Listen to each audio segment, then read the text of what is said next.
दोस्तों 3 से 4 अपडेट आ रही है पाकिस्तान टीम के हवाले से।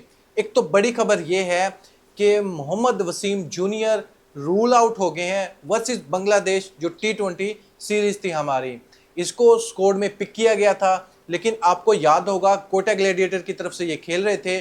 फाइनल जो मैच था कोटा का लाहौर से, उसमें ये फाइनल मैच नहीं खेले थे इंजरी की वजह से।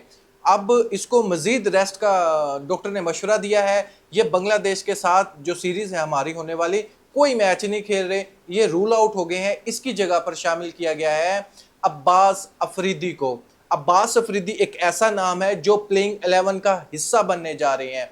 इस पर लेकर प्लेइंग 11 क्या होने वाली है, मजीद कप्तान ने भी क्लैरिफिकेशन दी है। लेकिन कप्तान से कुछ ऐसे सवाल हुए हैं T20 फॉर्मेट के सलमान अली आगा के सबसे पहला जो इम्पोर्टेंट सवाल शहनशाह अफरीदी, मोहम्मद रिजवान और बाबर आजम, ये तो लाजमी पूछा जाता है। इसके रिलेटेड क्या कहा है कप्तान ने कि प्रेशर होगा या नहीं होगा, उसने तो भाई साफ कह दिया है। बेशक बड़े नाम है, लेकिन प्रेशर वाली कोई बात नहीं है। प्रेशर हम फील बिल्कुल भी नहीं करेंगे। जितने भी प्लेयर हैं जो स्क्वाड का हिस्सा T20 फॉर्मेट अगेंस्ट बांग्लादेश, ये प्रेशर फील करने वाले नहीं है। बाबर और रिजवान भी नहीं है, तो क्या कोई प्रेशर होगा आप लोगों पे? नहीं सर, प्रेशर तो कोई नहीं रहेगा, क्योंकि ज़ाहिर बात है हमारे पास, मुझे लगता है कि पाकिस्तान में इतना टैलेंट है कि कोई भी किसी को भी किसी भी टाइम रिप्लेस कर सकता है, तो प्रेशर तो नहीं होगा। लेकिन दूसरी बड़ी इंपॉर्टेंट बात कही T20 वर्ल्ड कप को लेकर, अब पिक्चर थोड़ा सा क्लियर होने लगी है। दोस्तों पाकिस्तान टीम के हवाले से पिक्चर ऐसी क्लियर होने जा रही है कि फ्यूचर हमारा ब्राइट है अल्हम्दुलिल्लाह। कप्तान साहिब से सवाल होता है फ्यूचर को लेकर, और ये जो यंग प्लेयर हैं इनको सपोर्ट करने के रिलेटेड कप्तान का कहना था कि जो सबसे बड़ा इशू था ना, हमारा बेसिक इशू, वो ये था जब भी हमारा वर्ल्ड कप के लिए स्क्वाड अनाउंस होता है, आईसीसी का कोई भी इवेंट होता है, स्क्वाड अनाउंस होता है, तब कोई ना कोई ऐसा मेन प्लेयर इंजर्ड हो जाता है, या ट्रॉफी जब टूर्नामेंट के दौरान इंजर्ड हो जाता है, या पहले ही इंजर्ड हो जाता है 2 दिन पहले ही। हर कोई आईसीसी का इवेंट में ऐसे ही हम फेस करते आ रहे हैं, लेकिन उसकी रिप्लेसमेंट में हमारे पास कोई भी प्लेयर नहीं होता। यानी बेंच पर जो भी बैठे होते हैं प्लेयर, उसकी रिप्लेसमेंट पर नहीं होते। लेकिन हमारा जो ये प्रॉपर प्लान है ना, यंग प्लेयर को चांस देना, ज़्यादातर आपको यंग प्लेयर नजर आएंगे T20 स्क्वाड में।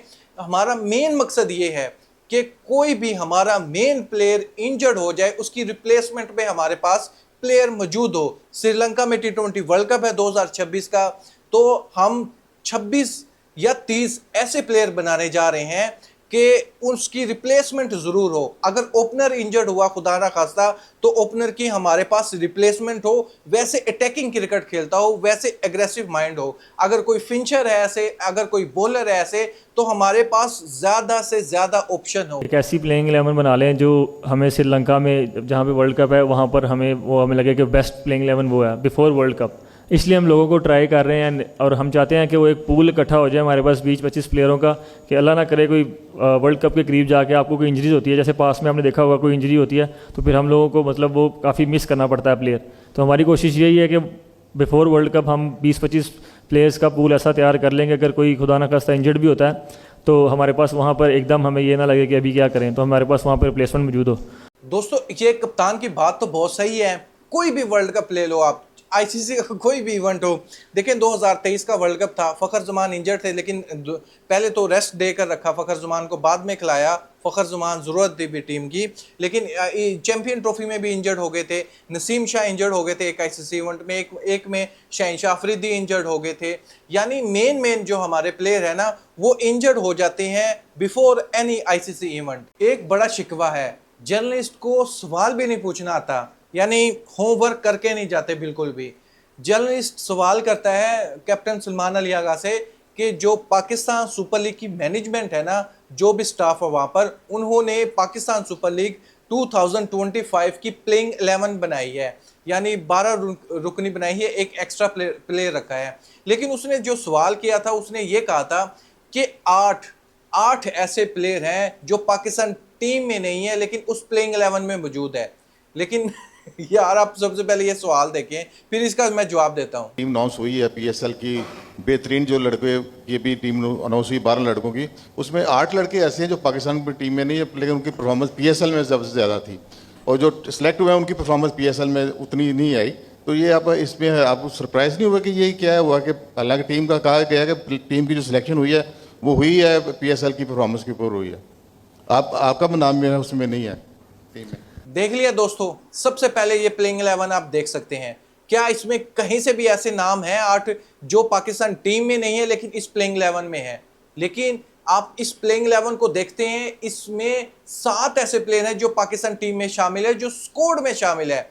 साहिबजादा फरहान स्क्वाड में शामिल है, फखर जमान स्क्वाड में शामिल है, हसन नवाज, हसन अली स्क्वाड में शामिल है ना, फहीम अशरफ और इब्रार अहमद और खुशदिल शाह, ये सारे के सारे पाकिस्तान टीम का जो स्क्वाड अनाउंस हुआ है वर्सेस बांग्लादेश उसमें शामिल है। लेकिन पता नहीं ये कोई लस्सी पी के आया हुआ है क्या, कोई भंग पी के आया हुआ है, ऐसा सवाल करने लग रहा है। लेकिन क्या जवाब दिया हमारे कप्तान ने बहुत क्लियर जवाब दिया कि भाई एक पीएसएल की परफॉर्मेंस पर आप प्लेयर को जज नहीं कर सकते हो। पाकिस्तान टीम में ऐसे प्लेयर मौजूद हैं जिन लोगों ने इंटरनेशनल में परफॉर्मेंस दी है, और अभी ये पीएसएल उसका अच्छा नहीं गुजरा तो कोई बात नहीं है, लेकिन इंटरनेशनल में तो अच्छी परफॉर्मेंस दी है। तो आप ये कैसे बोल सकते हो? पहले आपको अपना होमवर्क करना चाहिए, उसके बाद ऐसे क्वेश्चन पूछने चाहिए। मतलब ज़ाहिर बात है पीएसएल की परफॉर्मेंसेस तो आप देखते ही देखते हैं।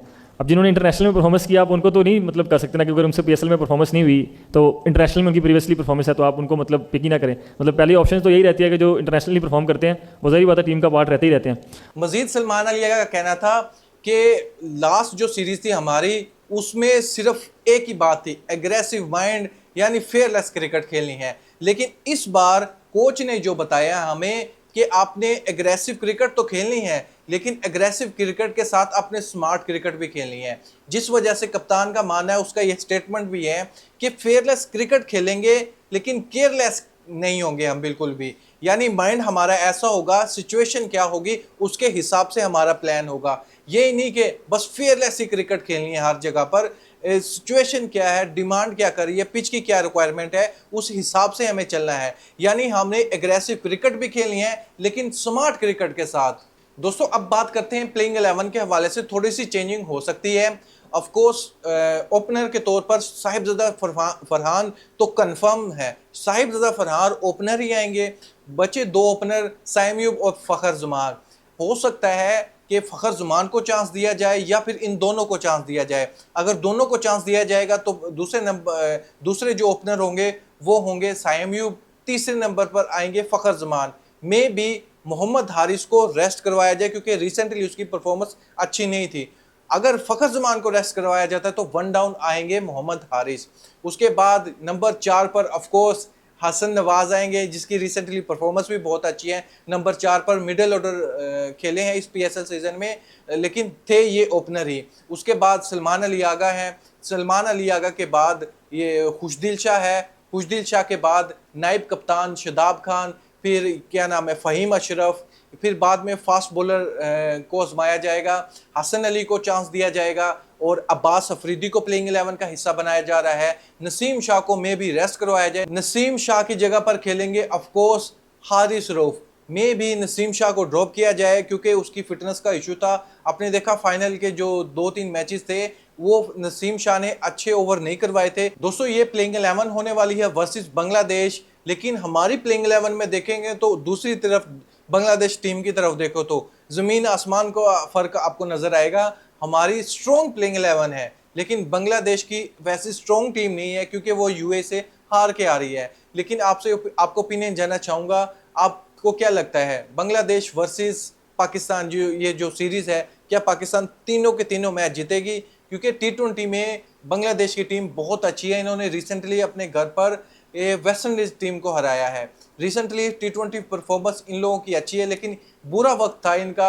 ये यूए में जाते हैं, यूए में अब सीरीज हार के आ जाते हैं 2-1 से। लेकिन पाकिस्तान के सामने कैसे रिजल्ट होने वाले हैं, इस पर आप क्या सोचते हैं? अपनी रेकमेंड बॉक्स में जरूर बताइएगा। थैंक यू, अल्लाह हाफिज़।